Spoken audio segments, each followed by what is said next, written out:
一個中國人卻讓整個泰國聞之色變，人們對於他的恨就算過了60年依舊無法消除，以至於把他的屍體風乾放到博物館中罰站。很長一段時間裡，泰國人都稱其為細尾，但大部分人只聽說過他的外號，那便是变態殺童食人魔。原來上个世紀50年代，泰國發生了多起兒童謀殺案，並且受害者的死狀極為相似，開膛破肚的同時心臟被挖走。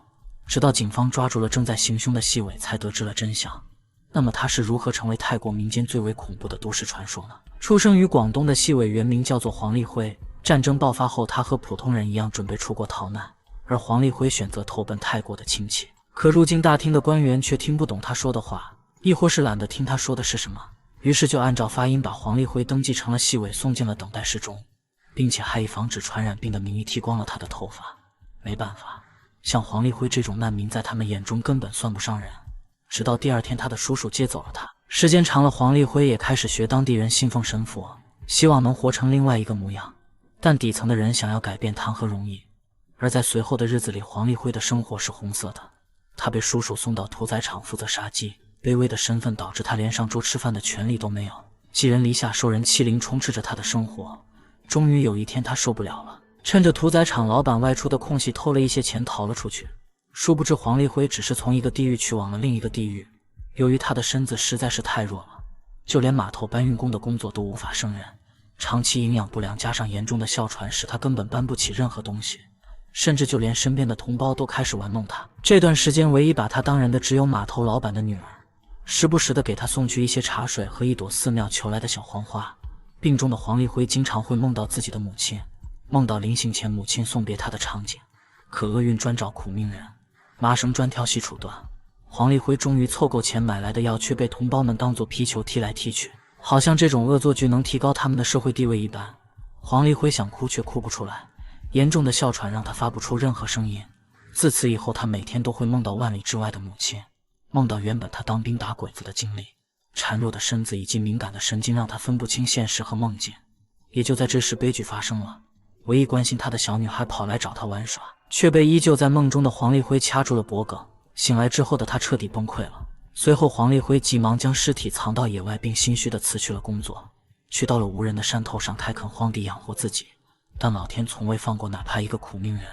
一場暴雨沖垮了農作物，也摧毀了黃立輝最後的希望。睡夢中他又想起了母親，想起了母親為了給他治療哮喘做出的一些瘋狂舉動。可也正是如此，引出了後續的變態殺童食人魔。此時的黃立輝只有一個想法，那便是活下去。他需要那位特殊的藥引子。在一次廟會中，他抓住了一個小女孩，親手用刀子終結了她的生命，取出了那顆小小的心臟，回到山上的住所熬成了一鍋人心湯藥。第二天，黃立輝為了躲避追查，選擇乘坐火車離開。這段時間，他不停地求助同胞，希望有人願意幫助他回到祖國，回到母親的身邊。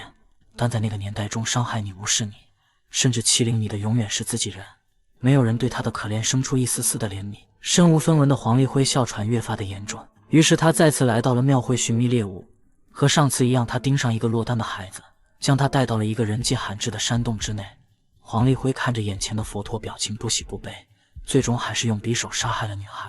此時正巧一位路過的小沙彌和逃走的黃立輝撞得滿懷，他的兇器也掉落到了地上。在接下來的日子裡，越來越多的孩童被殺害，民間很快傳出了變態殺童食人魔的故事。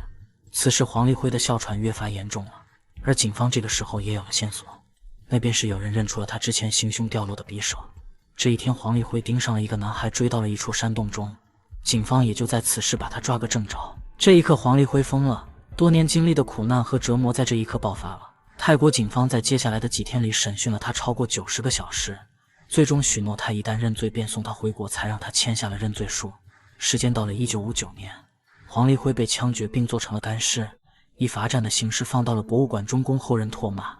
時間到了2020年，在數萬人的聲討之下，博物館終於將乾屍撤了下來，送到寺廟火化，結束了長達半個多世紀的罰站。